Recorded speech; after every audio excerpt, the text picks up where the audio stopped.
नमस्कार, मी संतोष सुतार आणि आपण पाहतात सीएल माझा. माणसाचं बालपण फार महत्वाचं असतं. ज्या येळ्ळूरमध्ये अशी साहित्य संमेलनं होतात त्या येळ्ळूर मधली मुलं मोठी झाल्यावर चांगली नागरिक होणारच. तुमचं बालपण कसं गेलं? तुम्ही उभे राहून प्रश्न विचारणार का मला? नाही, आता बसलो. माझं बालपण पुण्यात गेलं. हुजूरपागा पुण्याची शाळा, जी पेशव्यांची घोडे बांधायची जागा होती. शनिवार वाड्यात पेशवे राहत होते आणि त्यांची घोडे बांधायची जागा ती हुजूरपागा. आणि हुजूरपागेत आमचं मुंबईला आम्ही राहत असताना आईवडिलांच्या दौऱ्यावरती असायचे सतत, त्यामुळे पुणेरी संस्कार आमच्यावर घडावेत आणि आजोळी राहायला मिळावं एकत्र कुटुंबात, त्यामुळे आमची पुण्याला रवानगी केली होती. पण मी खूप बालपण पुण्यात उपभोगलं आहे. एक तर माणिकबाईंची मुलगी म्हणून एक वेगळाच आमच्याकडे आल्याबरोबर सगळ्या मैत्रिणी असायच्या, त्या वेगळ्याच दृष्टीने आमच्याकडे बघायच्या. म्हणजे कॉलर ताज पहिल्यापासूनच होती. मग विशेष काही वेगळं केलं नसतं तरी चाललं असतं, पण ॲक्सिडेंटली मला हा व्यवसाय मिळाला. म्हणजे हाऊस म्हणून केली आणि मी व्यावसायिक झाले या क्षेत्रात. पण पुण्यातलं बालपण खूपच सुदृढ सुसंस्कारी असं होतं. पण मी फार वांड होते, म्हणजे अगदी मिश्किल होते. म्हणजे आई घरातनं बाहेर जाताना कशी मुलांना उगाच वचा वचा बोलू नको, फसा असू नको, तशा मला सांगितलं जायचं नेहमीच. आणि आजी आणि मामी आमच्या दोघी लक्ष ठेवून असायच्या आमच्यावर. आणि आई वडील आमचे गाण्याचे टूर्स असायचे. आईच्या वडील माझे डॉक्युमेंटरीज बनवायचे, त्यामुळे ते पण दौऱ्यावर असायचे. म्हणून पुण्यात माझं बालपण गेलं. मी मुद्दाम का सांगितलं की पुण्यात ती घोडे बांधायची जागा हुजूरपागा या शाळेत फक्त मुलींचं शिक्षण होतं आणि हॉस्टेल होतं. पण माझं ना खेळात जास्त लक्ष असायचं. मी अभ्यासात कधी रमले नाही फारशी. आता हे लहान मुलांना तुम्ही सांगू नका तुमच्या, पण मी सांगते तुम्हाला. पण माझं सगळं खेळाकडे लक्ष असायचं, मस्ती करायची आणि शाळा ही मजा करायचं ठिकाणी, अशा तऱ्हेने मी तो आनंद लुटत होते. त्या हुजूरपागेतनं एक विहीर होती बरं का, आणि त्या विहिरीला 5-6 पायऱ्या उतरल्या की एक दरवाजा होता बंद, ज्याला कुलूप आणि कडी कायम असायची. तर मला फार असं बंद ठिकाणी कुठे इथे काय असेल याची खूप मला उत्सुकता असायची नेहमी. आणि मला कळलं होतं की ही घोडे बांधायची जागा म्हणजे इथून शनिवार वाड्यात एक गुहा आहे, ती जाते अशी, म्हणजे टनेल आहे. त्या टनेलमधनं ते घोडे आणायचे आणि इथे बांधायचे असं. तर त्याचं प्रवेशद्वार ते तिथे आहे.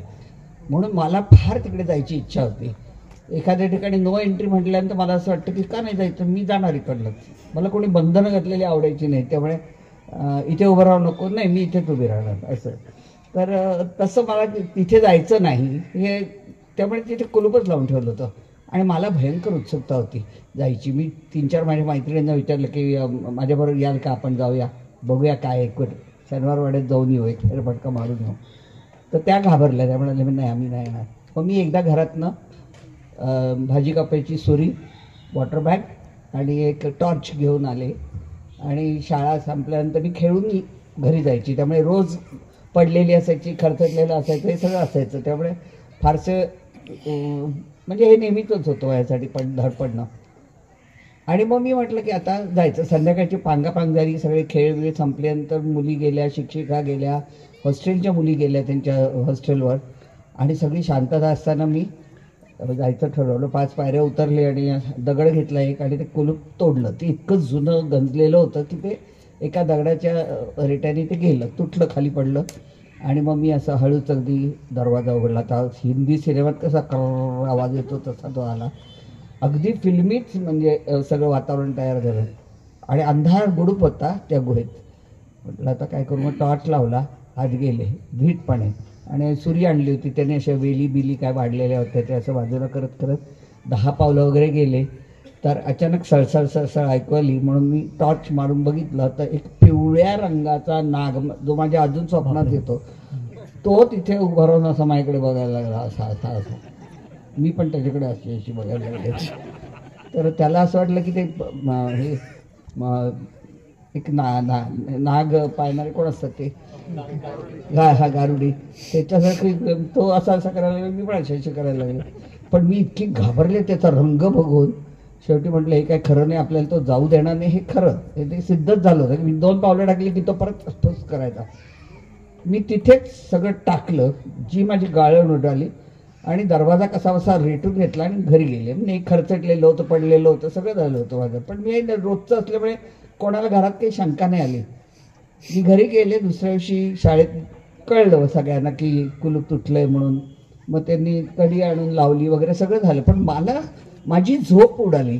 झोप अशासाठी उडाली की मला वाटलं की आता पुढे कधी पुरातत्व खात्याने ही गुहा उघडली आणि आत गेले तर त्यांना स्टीलची सुरी आणि वॉटर बॅग आणि टॉर्च मिळेल आणि सगळा इतिहासच बदलेल. किंवा पेशव्यांच्या काळात हे सगळे होतंय. स्टीलची सुरी होती, टॉर्च होता आणि वॉटर बॅग होती प्लास्टिकची. त्यामुळे मला असं वाटलं की ते तरी काढायला आपण परत एकदा जावं, पण ते धाडस मी केलं नाही. पण हे अशी मी पहिल्यापासून वांड होते. पण पुण्याचं शिक्षणच एकूण आणि सगळे संस्कार सणावारांचे वगैरे खूप आम्ही अनुभवले, आनंद घेतला. आणि अशा तऱ्हेने प्रत्येक वर्षी माझ्या आईच्या सगळ्या मैत्रिणी माझ्या शिक्षिका असल्यामुळे आईला सांगायची की माणिक तुझी मुलगी आहे म्हणून आम्ही हिला वरच्या वर्गात ढकलतोय. असं करत करत माझं 7वी पर्यंत शिक्षण पुण्यात हुजूरपागेत झालं. आणि मग आई म्हणाली की नाही आता या मुंबईला जरा सोसा काळा अभ्यास करा आणि मगच पास व्हा. असं करून माझं पुण्यात सोडून मुंबईला मी आले. म्हणजे वांड वंदना लहानपणी कशा होत्या आणि त्यांची नागाशी मुलाखत झालेली होती, हा त्यांनी किस्सा आता आपल्याला सांगितला. आणखी एक किस्सा सांगते.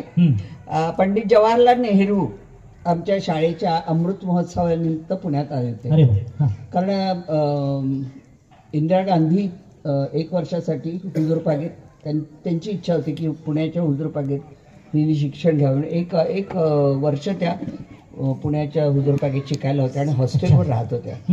तर ते अमृत महोत्सवानिमित्त तिथे आले होते.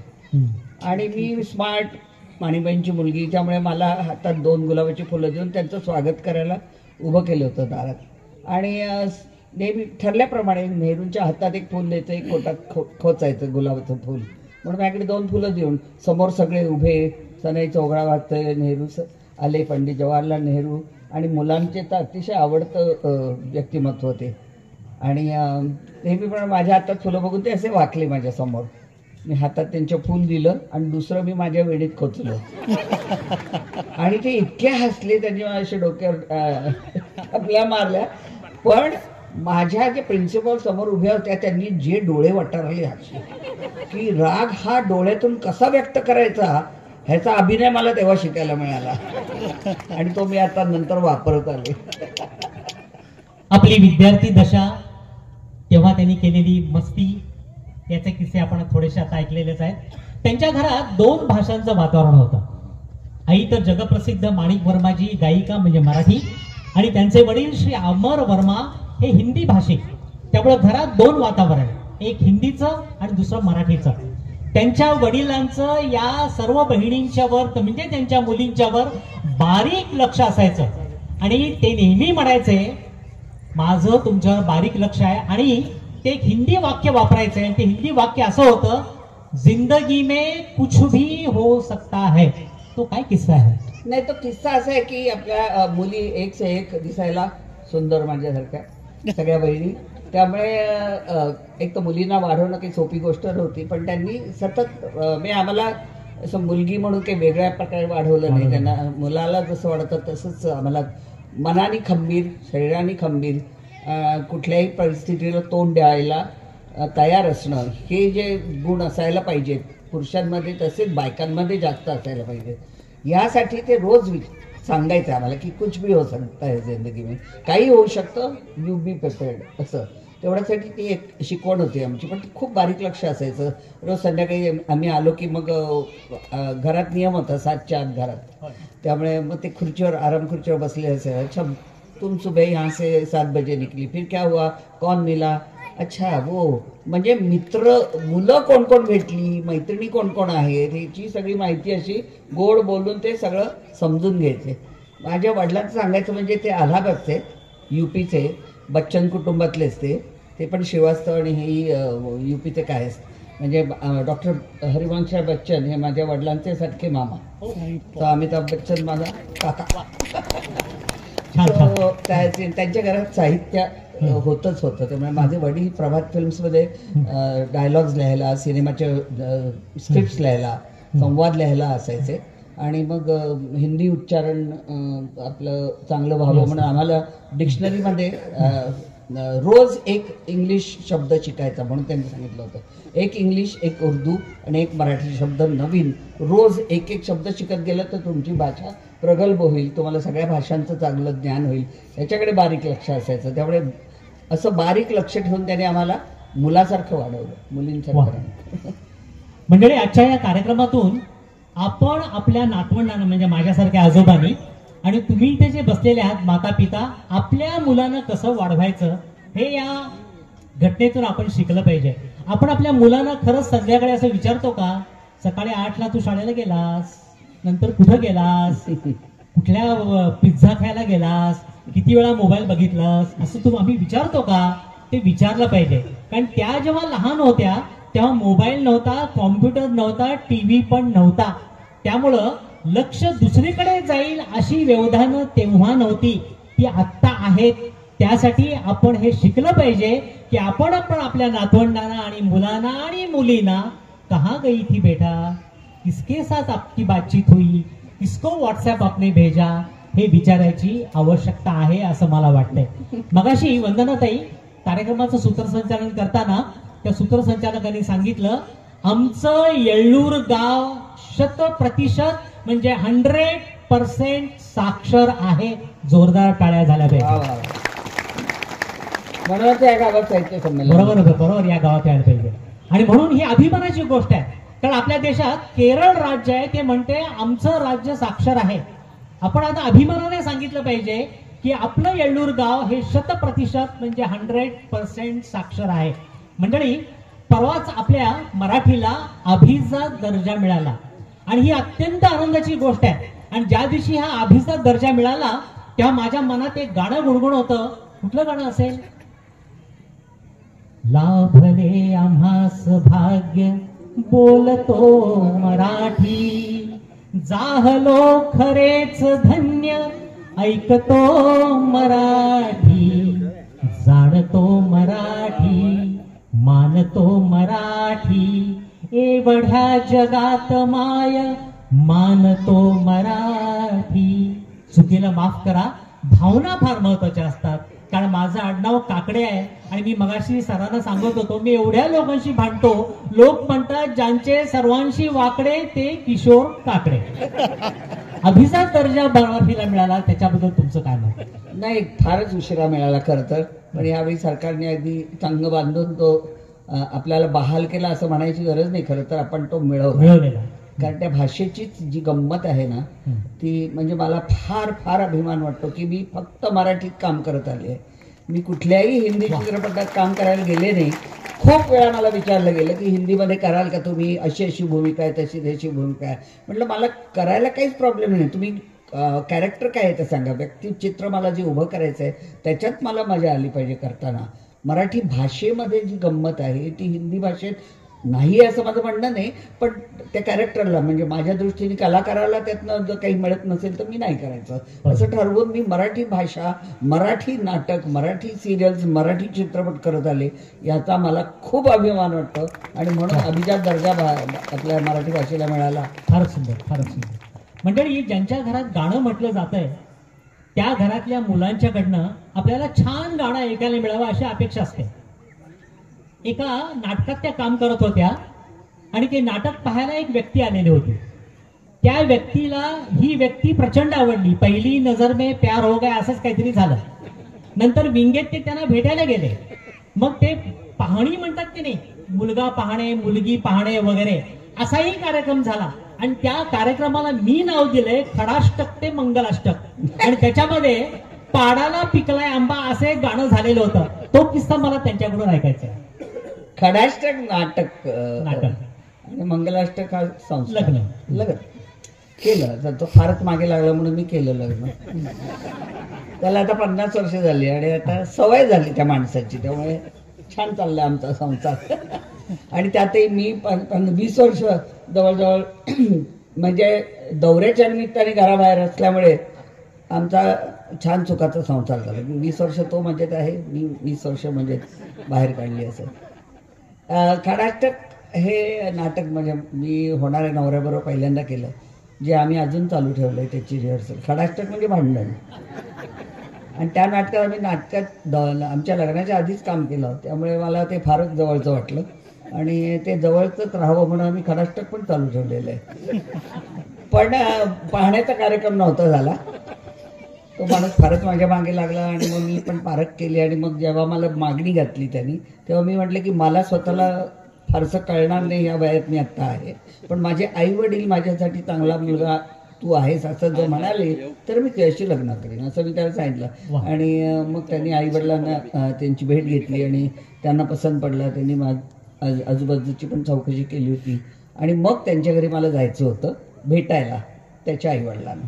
तेव्हा माझ्या आईने नेहमीसारखं माझ्या स्वभावाप्रमाणे खूप बडबडू नको, जसं मी म्हटलं असं बोलू नको, फसा हसू नको, जरा वाकून नमस्कार असं कर 3-3दा, सासू सासरे होणारे आहेत तुझे त्यांना जरा इम्प्रेस कर वगैरे सगळं आईने शिकवून पाठवलं होतं मला. आणि तशी इम्प्रेशन मारण्यात मी पटायत असल्यामुळे मी गेले घरी. सासूबाई माझ्या स्वयंपाकघरात छान माझ्यासाठीच काय काय करत होते, थोडंसं जाऊन काय काय करत होते. मी त्यांना जरा चिऱ्या कापायला मदत वगैरे केली, नंतर काही नाही केलं, सगळं त्यांनीच केलं. पण थोडंसं आपण करतोय असं दाखवलं तरी निदान. आणि मग त्यांना जेव्हा कळलं होतं म्हणजे की माणिकबाईंची मुलगी आपल्या घरी येणार सून म्हणून, हा आणतोय, लग्न होईल की नाही माहिती नाही, यांचं पण इंट्रोड्यूस करायला आला आहे. आणि माणिकबाईंच्या गाण्यानेच त्यांच्या घराची सुरुवात सुरू व्हायची. पहाट आईचा अभंग, भक्तिगीतं ही सगळी रेडिओवर तर सकाळी वाजायची. त्यावेळी सगळी गाणी आईची त्यांच्या तोंडपाठ होती. आणि माणिकबाईंची मुलगी आपल्याकडे येणार आहे तर सहज म्हणून त्यांनी विचारलं. आमचा नाश्ता पाणी सगळं झालं, तू काय करतेस, तू गातेस की नाही? तर मी म्हटलं हो गाते ना. म्हणलं एखादं गाणं. मी म्हटलं ते पाडायला पिकला आंबा. म्हणजे त्यांनी अपेक्षा अशी ठेवली होती की माणिकबाईंसारखी सालस सात्विक अशी ही असणार, त्यामुळे आईचा अभंग किंवा भक्तिगीत वगैरे म्हणेल. तर मी त्यांना पाडायला पिकली म्हणून दाखव. आला ग बाई आला ग बाई आला ग, आला आला आला आला हो, आला आला आला आला, पाडाला पिकलाय आंबा नीट बघ, पाडाला पिकलाय आंबा नीट बघ, पाडाला पिकलाय आंबा. आंब्याचा रंग केशरी वर लाली शोभे शेंदरी, तोंडाला तुझ्या पाणी सुटल, घेऊन टाकलं की माझी काळजी मिटल. घुट म्हणू नको तू बाबा हो, घुट म्हणू नको तू बाबा. अरे घे असं कोण सासऱ्यांनाच म्हटलं. पाडाला माझ्या शेजारी माझा होणारा नवरा बसला होता, त्यांनी जी मान खाली घातली ती 50 वर्षानंतर सुद्धा वर केलेली. मला नंतर त्यांनी विचारलं तू हे का गाणं गायलं? म्हटलं मी हेच गाणं गात आले नेहमी, माझ्या स्वभावाप्रमाणे माझ्या आवडीचं गाणं गाते मी. माणिकबाईंची गाणं गात नाही, ते त्यांना सुटतं, त्यांचा स्वभाव तसा आहे, त्यांच्या मुखातून तेच गाणं येतं बाहेर आणि माझ्या मुखातून हेच गाणं येतं बाहेर. मग मी कशाला गाणी, त्यांनाही कळतं ना आपल्या घरी कोण येते ते. त्यामुळे मी आपली बिनधास्तपणे ते गाणं गायले, त्यांची मनं जिंकली आणि नंतर मी नाटक सोडून दिलं होतं खरं तर. पण मग मी करायचं ठरवलं. म्हणजे सासऱ्यांनीच मला सांगितलं की तुझ्यात कला आहे, तू कर, तू कशाला सोडते? तर मी म्हटलं मला यांनीच सांगितलं शिरीषनी की आपल्याकडे चालणार नाही गुप्त्यांच्याकडे वगैरे. तो कोण ठरवणार? तुझ्यात कला आहे, तुझी स्वतःचे व्यक्तिमत्व आहे, तुला काय करायचं आहे आयुष्यात ते तू कर, आम्ही घेऊ सांभाळून सगळं. इथं बसलेल्या सर्व सासू सासऱ्यांनी विनंती की आपल्या घरातल्या सुनांना असाच पाठिंबा द्या. 3 महिन्याचं बाळ 4 महिन्याचं बाळ असलं तरी त्यांना जे काही करायचंय त्यांना करायला द्या. यालाच म्हणतात स्त्री स्वातंत्र्य. आणि त्यासाठी यांच्या सासू सासऱ्यासाठी जोरदार टाळ्या झाल्या. मंडळी, एका इंटरव्ह्यू मध्ये त्यांना विचारलं गेलं तुम्ही जर अभिनेत्री झाला नसता तर काय झालं असता? मग त्या म्हणाल्या मी उत्कृष्ट गृहिणी झाले असते. हाही उत्तम विचार आहे. आजकाल बऱ्याच जणांना स्वयंपाक करता येत नाही. माझा असा मित्र म्हणतोय मुलांनी आता पराठे करायला शिकलं पाहिजे आणि मुलींनी आता कराटे करायला शिकलं पाहिजे. हे जेवढं खरं आहे, पण मुलींना पण स्वयंपाक आलाच पाहिजे आणि मुलांनाही स्वयंपाक आला पाहिजे. त्या म्हणाल्या मी उत्कृष्ट गृहिणी झाल्या असत्या. मंडळी, त्यांना हुतुतू आणि खो खो खेळायला खूप आवडायचं. त्या स्वतः आता उद्योजिका आहेत. त्याने एक उपक्रम सुरू केलाय मड आयलँड मध्ये. त्याने इतका सुंदर बंगला बांधलाय, जो बंगला त्या शूटिंगसाठी देतात आणि त्या बंगल्यामध्ये त्या आपल्या कार्यक्रमाचं सुद्धा शूटिंग करतात. अशा त्या घरातल्या आता अर्थमंत्री आहेत. त्यांचा टापटीपणा आपण बघतोच आहोत आणि त्यांचा डॅशिंगपणा पण आपण बघतो आहोत. अशा या वंदना गुप्ते आज आपल्याला इथं साहित्य संमेलनात भेटायला आलेल्या आहेत. त्यांच्याकडे बघितल्यावर मला मंगेश पडगावकरांची एक कविता आठवते आणि ती कविता म्हणजे सांगा कसं जगायचं रडत खडत की गाणं म्हणत तुम्हीच ठरवा. सांगा कसं जगायचं रडत खडत की गाणं म्हणत तुम्हीच ठरवा. तुम्ही म्हणाल मगापासून तू गाणं कशाला म्हणतोय? एवढीच माझी इच्छा आहे, पुढच्या सिरियल मध्ये त्यांनी मला 2 ओळी गाण्या म्हणायला द्यावं, एवढंच, दुसरं काही नाही. वंदनाताई, तुमची 2 मुलं स्वप्ना. एक मिनिट, तुम्ही आता गृहिणी व्हायला आवडलं असं म्हणालात ना, त्याचं कारण होतं एक मला. कारण मला लहानपणापासून आम्ही एकत्र कुटुंबात राहिलो, 9 मुलं आम्ही एका घरात राहत होतो. म्हणजे घरी आम्ही क्रिकेट खेळायचो. 2 कमी पडायचे, मग आजीला पण उभं करायचो आम्ही आणि एका मामीला उभं करायचो, पण आम्ही क्रिकेट खेळायचो. अशी 9 मुलं आम्ही घरात एकत्र वाढलो. एकत्र कुटुंब हे मोठ्या समाजाचं छोटं प्रतीक असतं. वेगवेगळ्या स्वभावाची, वेगवेगळ्या वयोगटातली माणसं आपण एकत्र राहतो आणि मग प्रत्येकाशी जुळवून घेत, कॉम्प्रोमाइजेस करत, 1 तीळ 7 जणांमध्ये वाटत कसं राहायचं, कसं जगायचं, याचं एक प्रशिक्षणाचं केंद्र असतं ते, आणि ते आम्हाला मिळालं. त्यामुळे मला गृहिणी व्हायचं एक कारण सांगते. आमचा ठरलेला खुराक असायचा. आमची आजी ठरवायची की खुराक काय खायचा. शाळेतनं आल्यावरती उकडलेला बटाटा असायचा, केळं खायचं, आठवड्यातनं एकदा भाकरी आदल्या दिवशी करून ठेवायची, शिळी भाकरी दुधात भिजवून मुलांना 1 दिवस द्यायची, असं ठरलेलं असायचं. आणि त्यांचे उपासाचे दिवस असायचे तेव्हा आमचा तो भाकरी भिजवलेला दिवस असायचा खायचा. आणि ते साबुदाण्याची खिचडी करून खायचे सगळे घरातले, आणि ते एवढे खायचे, एवढी. आणि आमच्या वाट्याला 9 मुलांना अशी एवढी यायची. तर मला असं वाटलं की लग्नानंतर बहुतेक आपल्याला पाहिजे तेवढी साबुदाण्याची खिचडी करून खाता येईल, म्हणून मला लग्न करायचं होतं. आणि ती साबुदाण्याची खिचडी मी 7 मुलांना भरपूर देणार होते आणि मोठ्यांना थोडी देणार होते, म्हणून मला गृहिणी व्हायचं होतं. आणि मला भरपूर मुलांची आवड होती, पण माझ्या या व्यवसायामुळे 2च मुलांना जन्म घातला आणि माझी सासू सासऱ्यांवर टाकून मी मोकळी झाले आणि मी नाटक करत राहिले. त्यांना 2 मुलं आहेत, स्वप्ना आणि अभिजित. स्वप्ना आणि अभिजित यांना तुमच्याप्रमाणे अभिनेता, अभिनेत्री, ऍक्टिंग, सिंगिंग, ड्रामा असा काही इंटरेस्ट आहे का, आवड आहे का? आवड आहे, कारण जशी आम्हाला आमच्या आईवडिलांनी प्रत्येक नाटक दाखवलं, प्रत्येक गाण्याच्या मैफिलीत घेऊन जायचे. म्हणजे मुलाचं व्यक्तिमत्व चौफेर व्हावं, विकास, आवडीनिवडी या सगळ्याची, संस्कृतीची ओळख, फार भाषेची ओळख तर फार नाटकातनं होते. चांगली स्वच्छ भाषा शिकायला मिळते. त्यामुळे माझ्या मुलांना मी लहानपणापासून नाटकं दाखवायची. इनफॅक्ट माझ्या कॉलनीतल्या सगळ्या मुलांना, 10-11 मुलांना एका गाडीत घालून मी त्यांना बालनाट्य दाखवायला घेऊन जायची. त्यामुळे त्या वातावरणात ती वाढली. पण त्यांनी काय करायचं ते शेवटी त्यांनी ठरवलं. माझी मुलगी तिने ट्रॅव्हलिंगमध्ये केलं आणि ती मोठ्या कंपनीत, एअर फ्रान्समध्ये आणि नंतर ब्रिटिश एअरवेजमध्ये नोकरी करायला लागली. माझा मुलगा इंजिनियर झाला तिकडे अमेरिकेला जाऊन, पण त्याला नाटकाची खूप आवड, भयंकर लहानपणापासून. तो आता ते सगळं इंजिनिअरिंग सोडून तो आता लिहितोय आणि अतिशय देखणा. तर लिहायला स्क्रिप्ट कोणाला द्यायला गेला की म्हणतात तू कर आमच्याबरोबर काम म्हणून. म्हणजे हिंदीमध्ये काम करायचं असेल तर उत्कृष्ट त्याची पर्सनॅलिटी. पण अभिनय हा मुळात व्रात्य असायला लागतं थोडं माणसाने, म्हणजे मग सगळ्या प्रकारच्या भूमिका त्याला करता येतात. तो हा खोडसारपणा त्यांच्या अंगात नाही आहे, जो आईच्यात आहे तो मुलांच्यात उतरला नाही आहे. वडिलांचं शिक्षण त्यांच्यात उतरलं. माझा नवरा सॉलिसिटर जनरल पण होता इंडियाचा, त्यामुळे लॉमध्ये त्याला इंटरेस्ट नाही. म्हणजे जे घरात आहे ते करायचं नाही त्यांना, त्याच्या बाहेरचं काहीतरी करायचं. म्हणून ते ह्या लाईनमध्ये नाही आहेत. पण दोघेही मी त्यांचा अभ्यास घेतला आणि म्हणून खूप छान शिकले आणि मोठे झाले. सेवानिवृत्त झालेला आहात, तुम्ही आता घरी बसा, या विचाराला त्यांचा प्रचंड विरोध आहे. तुमचं काय मत आहे?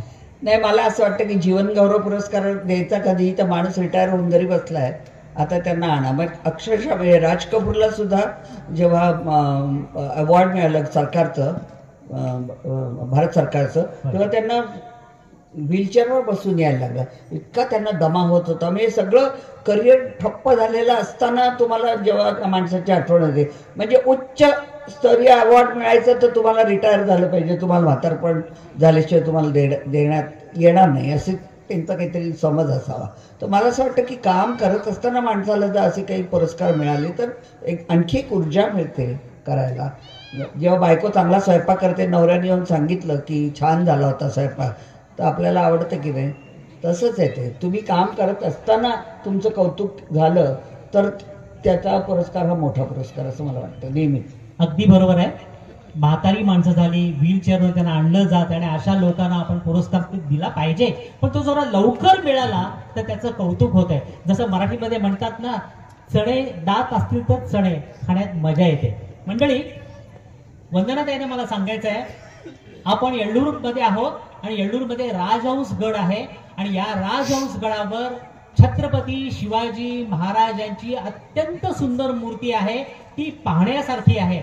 मला त्यांना हेही सांगायचं आहे की बेळगावचं वैशिष्ट्य हे आहे की बेळगावची शिवजयंती आणि शिवजयंतीचे गाडे हे महाराष्ट्राला सुद्धा पाठीमागे टाकतील एवढ्या मोठ्या उत्साहात आपण साजरा करतो. मला त्यांना हेही सांगायचं आहे की बेळगावची गणेश चतुर्थी आणि अनंत चतुर्दशीची जी मिरवणूक आहे ती पण कदाचित महाराष्ट्राला पाठीमागे टाकेल. एवढ्या मोठ्या पद्धतीनं आणि सुचारूरूपप्रमाणे अगदी शिस्तबद्ध पद्धतीने आम्ही बेळगावात हे साजरं करतो. आणि सर्वात महत्वाची गोष्ट, बेळगावच्या पंचक्रोशीत जी साहित्य संमेलनं प्रत्येक वर्षी होतात त्यातले एक संमेलन आपण येळ्ळूरमध्ये घेत आहोत आणि या येळ्ळूरच्या संमेलनाला आपण आज उपस्थित आहोत. त्याबद्दल तुम्हा सर्वांचे मनापासून आभार आणि अभिनंदन तुम्हा सर्व कार्यकर्त्यांचे.